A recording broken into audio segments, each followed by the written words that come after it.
If you're a parent watching this, how do you do? I'm sure you've had many teachers that have really shaped your life.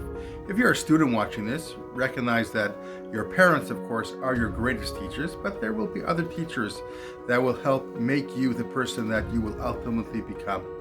One of the great teachers that I had, who really was a tremendous role model, was Nechama Leibowitz. She was a master pedagogue, one of the great scholars of Tanakh of the last century.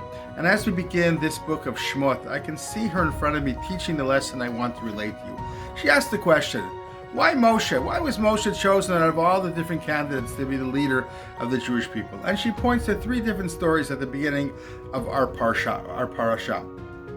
The first is upon Moshe hearing that he really is a Hebrew, he goes out and he sees an Egyptian smiting a Jew, and Moshe rises up and smites the Egyptian. We understand that. Moshe identifies now with the Hebrews, and he's going to rise up in defense. The next day he goes out, he sees that there are two Hebrews fighting with each other. Here we think he might want to hesitate.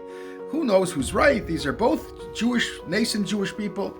Why should I get involved? And yet Moshe sees an injustice, he gets involved. And this causes him great damage. He has to flee from Egypt and goes to Midian. And you would think he comes to Midian, Moshe would want a break. You know what, I just had to leave Egypt because I got too involved. I'm going to take a break from this. And yet the first thing Moshe does, he sees a bunch of girls being accosted at a well by a bunch of guys. He sees this is injustice. These are strangers. Doesn't matter. Moshe gets involved. He stands up for the girls, and ultimately, of course, that was a good thing because it got him married. It got him in Tzipporah. But this is Moshe Rabbeinu. This is God, who God wants to be the leader, a person who will stand for justice no matter what, whether it's helping him on a personal level, whether it's helping strangers, doesn't really matter. And I'll just add the Midrash that Moshe was a shepherd.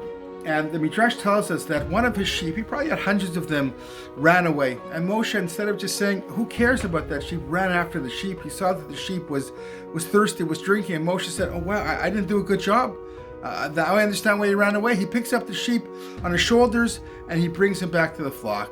This is a leader, somebody who not only cares about human beings, Jews, non-Jews, everybody. When there's injustice, he's going to act. He cares also about animals.